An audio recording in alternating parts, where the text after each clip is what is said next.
사무엘상 6장 말씀, 본문의 말씀은 여호와의 궤를 들여다본 까닭에 라는 제목의 말씀입니다.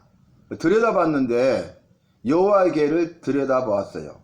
벳세메세 사람들이 여호와의 궤가 돌아오니까 그 여호와의 궤를 들여다봤다는 거예요. 여호와의 궤는 어떤 것입니까? 여호와께서 임하시는 것이고, 여호와께서 역사하시는 것이고, 여호와께서 죄를 사하시는 것이고, 여호와께서 지키시고 보호하시고 인도하시는 것이고, 여호와께서 은혜와 복을 주시는 것이 여호와의 궤 아니겠습니까? 그래서 여호와의 궤는 여호와가 함께 하신다는 것을 보여주고 있어요.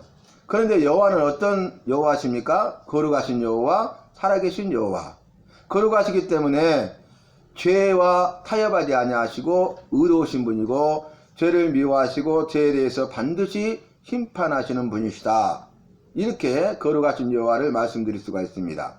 거룩하신 여호와일 뿐만 아니라 살아계신 여호와시죠. 그래서 살아계시기 때문에 죄에 대한 심판으로 무서운 저주가 임하고 재앙으로 치시는 것을 볼 수 있습니다. 오늘 벳세메세 사람들이 여호와의 궤를 들여다본 까닭에 여호와께서 치심으로 70명이 죽었다. 이렇게 말씀이 시작되고 있지 않습니까? 여러분, 여호와께서 치시고 70명이 죽었다는 것은 뭘 전제하고 있습니까? 죄가 있다는 것이죠. 무엇을 말씀하고 있습니까? 죄에 대한 여호와의 심판입니다. 벳세메세 사람들이 죄를 범했기 때문에 벳세메세 사람들이 범한 죄에 대하여 여호와께서 심판하심으로 그들을 치셨고 그들이 죽었다는 사실입니다. 여러분, 여호와의 궤는 거룩하잖아요. 여호와의 궤를 거룩하게 해야지 함부로 들여다보면 안 됩니다. 여호와의 궤는 성물, 거룩한 물건이기 때문에 그래요. 죄가 있는 사람이 여호와의 성물, 거룩한 물건인 여호와의 궤를 손으로 만드는 것도 죄가 되는데, 즉사하게 되는데 여호와의 궤를 들여다봤다는 거예요. 그래서 여호와께서 그들을 치셨는데 크게 살육이 일어나가지고 결국 백성이 슬피 울게 되었다. 몇 명이 죽었어요? 70명을 죽이셨다. 이렇게 말씀을 기록하고 있습니다. 여러분, 벳세메세 사람들은 한 가지 죄를 더 범했었죠. 그게 뭐죠?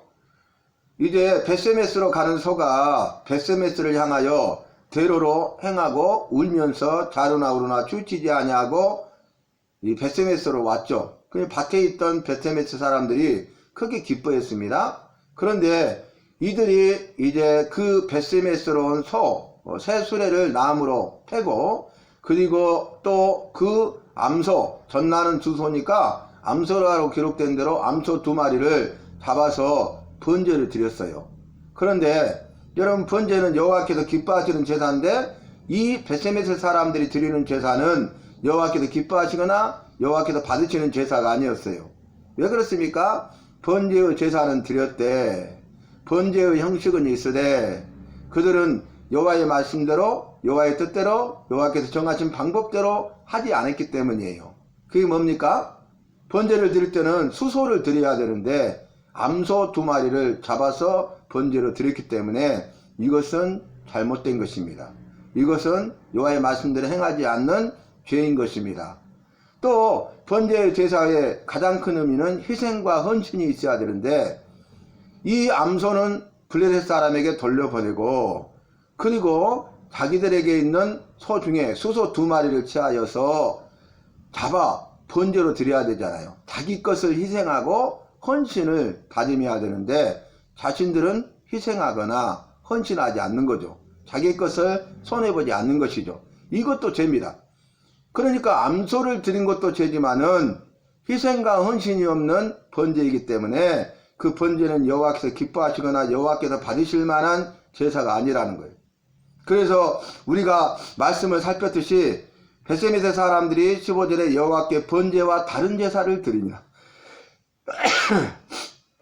여호와께서 받으시는 제사가 아니었다. 그래서 우리는 예배를 드리는 시대에 살고 있기 때문에 이 신학 시대에, 지금 우리가 살고 있는 시대에 나는 예배를 드리는가 다른 예배를 드리는가, 이런 제목으로 말씀을 이미 살폈습니다.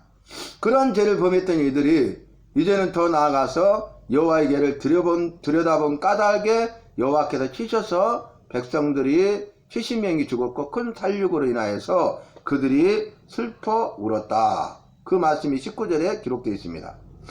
그래서 19절 말씀을 보면은 벳셈에서 사람들이 여호와의 궤를 들여다본 까닭에 답이 나왔네요. 분명하게 그들을 치사 70명을 죽이신지라 여호와께서 백성을 쳐서 크게 살육하셨으므로 백성이 슬피 울었더라.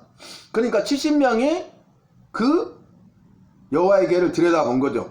그래서 여호와의 궤를 들여다본 사람마다 여호와께서 쳐서 살육하심으로 그들이 죽었다는 거예요. 그리고 살아남은 벳셈에서 사람들이 그로 인하여 슬피 울었다는 것입니다.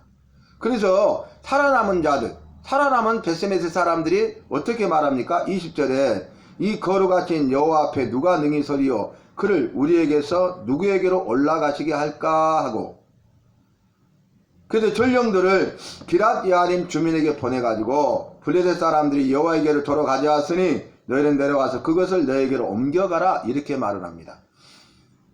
여호와의 궤로 말미암아서 여호와께서 그들을 쳤잖아요. 살육이 일어났잖아요. 슬피 울게 되었잖아요. 그러니까 더 이상 여호와의 궤를 머물게 하지 아니하고 기랏 여아림 주민에게 전령들을 보내서 그곳으로 보내고자 한 것입니다. 그런데 놀라운 것은요, 이제 다음에 살피게 되겠지만 7장 말씀 보면 기랏 여아림 사람들이 와서 여호와의 궤를 옮겨 산에 사는 아비나답의 집에 들여놓았다는 거예요. 그리고 그의 아들 아비나답의 아들 엘리아사를 거룩하게 구별하여 여호와의 궤를 지키게 하였더니 걔가 기랏 여아림에 들어간 날부터 20년 동안 오래 있은지라 이스라엘 온 족속이 여호와를 사모하니라. 이렇게 말씀이 시작되고 있습니다.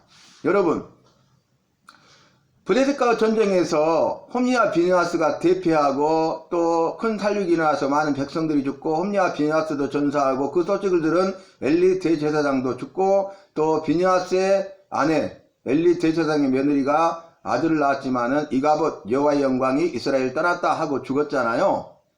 그런 비극이 있는 다음에 블레셋에 여호와의 궤로 말미암아서 여호와께서 그들을 치사 독한 종기 재앙으로 치시니 그들이 결국 이제 여호와의 궤를 벳세메스로 돌려보냅니다. 그러나 벳세메스 사람들이 번제, 여호와의 말씀대로 번제 드리지 아니하고 또 그들은 희생과 헌신이 없는 제사를 드렸기 때문에 그것도 재고 그들이 여호와의 궤를 들어다 봄으로써 오늘 70명이 죽었잖아요. 그래서 결국 이게 어디로 옵니까? 기랏 여아림으로 와서 산에 사는 아비나답의 집에 머물러 있는데 20년 동안 거기에 머물러 있었다는 거예요. 그런데 뭐라고 이야기하고 있어요? 이스라엘이 여호와를 사모하니라. 여호와의 궤는 여호와께서 임하시는 곳이고 여호와께서 함께 하시는 거잖아요. 임마누엘로 역사하시는 것이잖아요. 그런데 여호와의 궤가 없어요. 여호와께서 임하지 않는 거죠. 여호와께서 그들을 만나주시거나 여호와께서 그들의 죄를 사해 주시거나 여호와께서 그들을 지키시고 보호하시고 인도하시거나 여호와께서 은혜와 복을 주시지 않고 그들에게 말씀하지도 않는 것이죠. 그러니까 그들이 여호와를 사모했다는 것은 여호와의 궤를 사모했다는 거예요. 그런데 20년 동안이나 그걸 찾아오지 않습니다. 그런데 놀라운 것은 왕정시대가 시작되고 사울이 첫 번째 초대 왕이 되는데 여호와의 궤에는 전혀 관심도 없어요. 그리고 사울이 통치가 끝나고 전사한 다음에 길보아 전투에서 죽은 다음에 다윗이 두 번째 왕이 되는데 다윗은 아비나답의 집에 있는 여호와의 궤를 이 예루살렘으로 운반해 오고자 합니다. 첫 번째 운반에는 실패했죠. 말씀드린 대로 여호와의 말씀대로 여호와의 뜻대로 여호와께서 정하신 방법대로 하지 않아서 실패해요. 그래서 운반에 실패하고 그 여호와의 궤를 오베데돔의 집에 두는데 그 오베데돔의 집이 복을 받았다는 거예요. 하는 모든 일에 행사에 형통의 복을 받았다는 것입니다. 범사에 복을 주시니까 깜짝 놀랐던 다윗이 그 일을 통해서 깨닫게 되죠. 법궤 운반에 실패한 이유를 알게 된 거죠. 여호와의 말씀대로 여호와의 뜻대로 여호와의 방법대로 하지 않았구나. 여호와의 일을 하는 것도 중요하고 여호와를 기쁘시게 하는 것도 중요하지만은 여호와를 기쁘시게 하는 여호와의 일을 하기 전에 먼저 여호와의 말씀대로 여호와의 뜻대로 여호와의 정하신 방법대로 하는 것이 중요하다는 것을 깨닫게 되고 배우게 되고, 그래서 이제 제사장들을 보내서 그 채로 깨어서 이 법궤를 어깨에 메고 운반하고 예루살렘으로 운반하는데 성공하고 안치식을 거행하고 다윗의 장막에 그 여호와의 궤를 안취합니다. 무슨 의미가 있습니까? 여호와의 궤가 다시 돌아온 거죠. 여호와께서 다시 이스라엘과 함께한 거죠. 이가봇 여호와의 영광이 이스라엘을 떠나버렸는데 여호와께서 함께 하신다는 거죠. 여호와께서 만나주시고 여호와께서 죄를 사해주시고 여호와께서 지키시고 보호하시고 인도해주시고 여호와께서 주말 약속하신 은혜와 복을 주셔서 그 모든 것을 받아 누리게 되었다는 것이에요. 그래서 여호와가 계시는 자와 계시지 않는 자, 여호와가 계시는 자의 삶과 여호와가 계시지 않는 자의 삶은 전혀 다르다는 것이죠.